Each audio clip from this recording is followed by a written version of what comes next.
Hello everyone. Physics में प्रकाश topic से RRB और एसएससी एग्जाम के पीवाईक्यूज को इस सेशन में सॉल्व करने वाले हैं और ग्रुप डी का जो एग्जाम रिसेंट में हुआ था उसका भी क्वेश्चन इस सेशन में सॉल्व करने वाले हैं और ये सब क्वेश्चन बहुत ही महत्वपूर्ण है, सब पीवाईक्यूज है। चलो क्वेश्चन को शुरू करते हैं। क्वेश्चन पहला बोल रहा है और ये प्रकाश का परावर्तन टॉपिक से है। क्वेश्चन पहला बोल रहा है, इतिहास में ओले रोमर ने पहली बार प्रकाश की गति को किस वर्ष मापा था? Option A 1676, option B 1666, option C 1687, option D 1704। इस क्वेश्चन का सही जवाब क्या हो जाएगा? कमेंट करके बताओ। ये क्वेश्चन आरआरबी ग्रुप डी के एग्जाम में पूछा हुआ है और एसएससी के भी एग्जाम में पूछा हुआ है, तो ये बहुत ही महत्वपूर्ण क्वेश्चन है। इस क्वेश्चन का सही जवाब हो जाएगा ऑप्शन नंबर ए, 1676 ईस्वी को मापा था। ओले रोमर ने प्रकाश की गति को 1676 ईस्वी को मापा था। ये क्वेश्चन आरआरबी ग्रुप डी के एग्जाम में पूछा हुआ है, आरआरबी एनटीपीसी और आरआरबी के अलग अलग एग्जाम में पूछा हुआ है, एसएससी के भी अलग अलग एग्जाम में ये सवाल पूछा हुआ है, तो ये बहुत ही महत्वपूर्ण है। अब क्वेश्चन नंबर 2 की तरफ चलते हैं। क्वेश्चन नंबर 2 बोल रहा है, प्रकाश किस प्रकार की रेखा में संचरित होता है? ऑप्शन ए टेढ़ी रेखा में, ऑप्शन बी वक्र रेखा में, ऑप्शन सी टूटी रेखा में, ऑप्शन डी सीधी रेखा में। इस क्वेश्चन का सही जवाब क्या हो जाएगा? कमेंट करके बताओ। प्रकाश किस रेखा में चलती है, गमन करती है? क्वेश्चन ये पूछा है, ये है प्रकाश और प्रकाश किस रेखा में गमन करती है? तो सीधी रेखा में। प्रकाश हमेशा सीधी रेखा में गमन करती है। ऑप्शन नंबर डी करेक्ट हो जाएगा इसका। प्रकाश सीधी रेखा में गमन करती है। ये क्वेश्चन आरआरबी ग्रुप डी और आरआरबी के अलग अलग एग्जाम में पूछा हुआ है और एसएससी के भी अलग अलग एग्जाम में ये क्वेश्चन पूछा हुआ है, तो ये बहुत ही महत्वपूर्ण क्वेश्चन है। अब क्वेश्चन नंबर 3 की तरफ चलते हैं। क्वेश्चन नंबर 3 बोल रहा है, प्रकाश किस प्रकार की तरंग है? ऑप्शन ए यांत्रिक तरंग, ऑप्शन बी अनुदैर्ध्य तरंग, ऑप्शन सी विद्युत चुंबकीय तरंग, ऑप्शन डी ध्वनि तरंग। इस क्वेश्चन का सही जवाब क्या हो जाएगा? कमेंट करके बताओ और ये बहुत ही महत्वपूर्ण क्वेश्चन है, तो इस क्वेश्चन का सही जवाब क्या हो जाएगा? विद्युत चुंबकीय तरंग। प्रकाश एक विद्युत चुंबकीय तरंग है। ये क्वेश्चन आरआरबी ग्रुप डी में पूछा हुआ है और अलग अलग एग्जाम में पूछा हुआ है, एसएससी के भी अलग अलग एग्जाम में ये सवाल पूछा हुआ है, तो ये बहुत ही महत्वपूर्ण सवाल है। चलो क्वेश्चन नंबर 4 की तरफ चलते हैं। क्वेश्चन नंबर 4 बोल रहा है, निर्वात में प्रकाश का वेग कितना होता है? ऑप्शन ए 3 गुने 10 की पावर 8 मीटर पर सेकंड, ऑप्शन बी 3 गुने 10 की पावर 2 मीटर पर सेकंड, ऑप्शन सी 3 गुने 10 की पावर 3 मीटर पर सेकंड, ऑप्शन डी इनमें से कोई नहीं। इस क्वेश्चन का सही जवाब क्या हो जाएगा? कमेंट करके बताओ। और ये सवाल बहुत ही महत्वपूर्ण क्वेश्चन है, ये भी पीवाईक्यूज का सवाल है, आरआरबी के एग्जाम में ये क्वेश्चन पूछा हुआ है, तो बहुत ही महत्वपूर्ण क्वेश्चन है। इस क्वेश्चन का सही जवाब हो जाएगा 3 गुने 10 की पावर 8 मीटर पर सेकंड। निर्वात में 3 गुने 10 की पावर 8 मीटर पर सेकंड होता है। निर्वात निर्वात उसको बोलते हैं जहां पर ना वायु है, ना ठोस है, ना द्रव और ना कुछ भी नहीं है, उस जगह को निर्वात बोलते हैं। ये क्वेश्चन आरआरबी ग्रुप डी में पूछा हुआ है और आरआरबी एनटीपीसी और टेक्नीशियन के एग्जाम में भी पूछा हुआ है, एसएससी के अलग अलग एग्जाम में ये सवाल पूछा हुआ है, तो ये बहुत ही महत्वपूर्ण क्वेश्चन है। अगर यदि ये क्वेश्चन को मीटर पर सेकंड में ना देके किलोमीटर पर सेकंड में दे देगा तो हो जाएगा 3 गुने 10 की पावर 8 मीटर पर सेकंड। मीटर पर सेकंड में 3 गुने 10 की पावर 8 मीटर पर सेकंड होगा और किलोमीटर पर सेकंड में 3 गुने 10 की पावर 5 किलोमीटर पर सेकंड।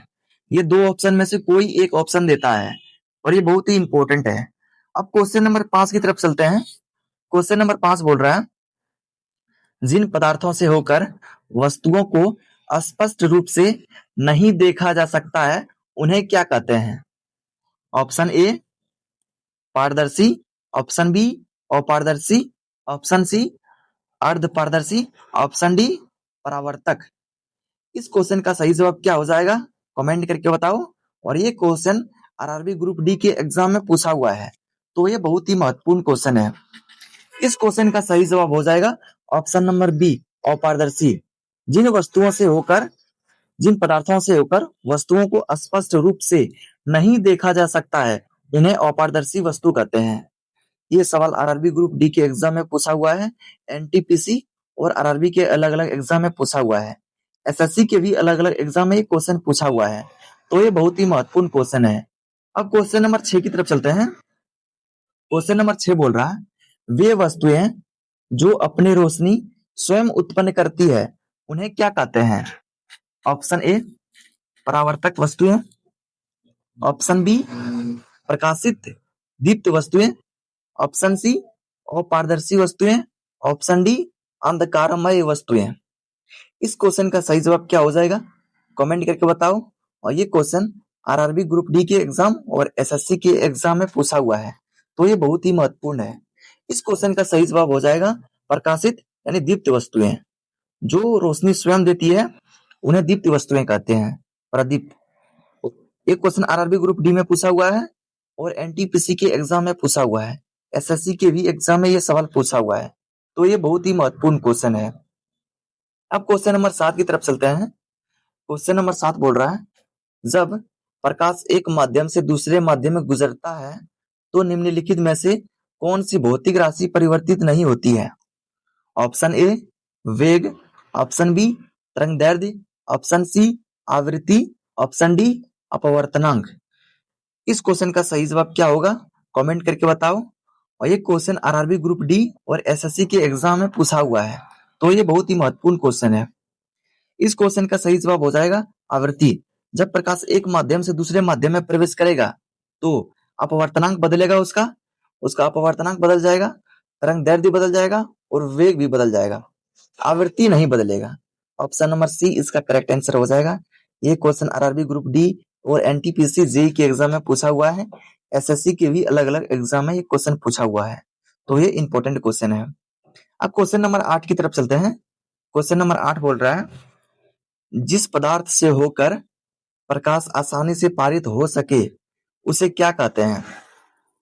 ऑप्शन ए अपारदर्शी, ऑप्शन बी अर्धपारदर्शी, ऑप्शन सी पारदर्शी, ऑप्शन डी परावर्तक। इस क्वेश्चन का सही जवाब क्या हो जाएगा? कमेंट करके बताओ।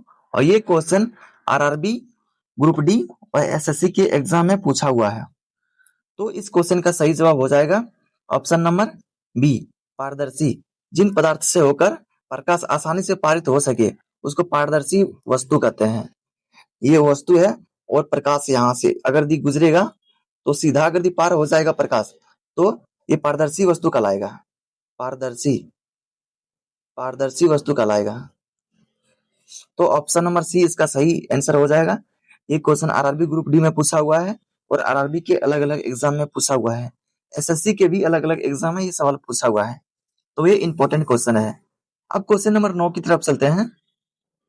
क्वेश्चन नंबर 9 बोल रहा है जब डॉट डॉट डॉट वस्तु प्रकाश के मार्ग में आती है तो छाया बनती है। ऑप्शन ए पारदर्शी वस्तु, ऑप्शन बी अर्धपारदर्शी, ऑप्शन सी अपारदर्शी, ऑप्शन डी परावर्तक। इस क्वेश्चन का सही जवाब क्या हो जाएगा? कमेंट करके बताओ। और ये क्वेश्चन आरआरबी ग्रुप डी में पूछा हुआ है।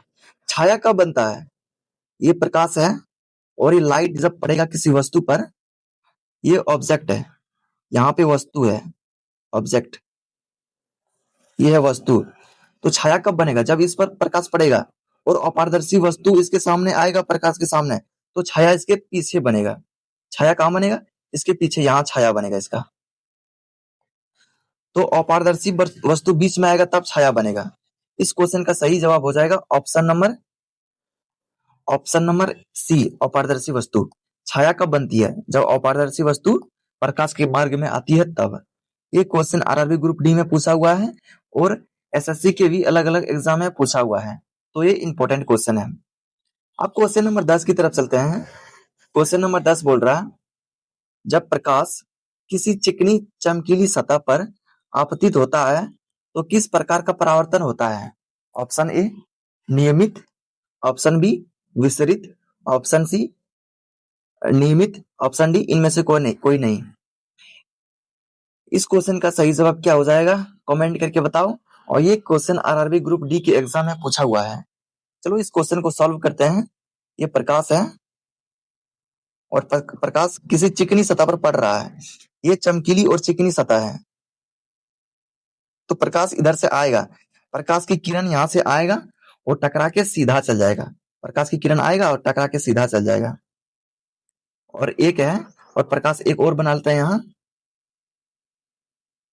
और ये है खुदरी सतह ले लेते हैं, खुदरी सतह। और प्रकाश जब आएगा यहाँ से, प्रकाश जब यहाँ से आएगा, लाइट जब आएगा इस पे टकराएगा, इस पे टकराएगा तो इधर उधर इसका परावर्तन हो जाएगा, कभी इधर भाग जाएगा, कभी उधर, कभी इधर, कभी उधर। तो इसको क्या बोलते हैं? इसको अनियमित बोलते हैं, और अनियमित परावर्तन, इसको नियमित बोलते हैं। नियमित मतलब रेगुलर, नियमित परावर्तन रेगुलर, इसको रेगुलर रिफ्लेक्शन बोलते हैं, रेगुलर रिफ्लेक्शन। तो क्वेश्चन बोल रहा, जब प्रकाश किसी चिकनी चमकीली सतह पर आपतित होती है तो किस प्रकार का परावर्तन होता है? तो चिकनी सतह ये है, चिकनी सतह इस पे आ रहा है तो नियमित परावर्तन होगा। Option number C correct answer इसका हो जाएगा, नियमित। ऑप्शन नंबर सी नियमित परावर्तन हो जाएगा। एक क्वेश्चन आरआरबी ग्रुप डी में पूछा हुआ है और आरआरबी के अलग अलग एग्जाम में पूछा हुआ है, तो ये इंपॉर्टेंट क्वेश्चन है। अगर ये वीडियो अच्छा लगा है तो चैनल को सब्सक्राइब जरूर कर लो।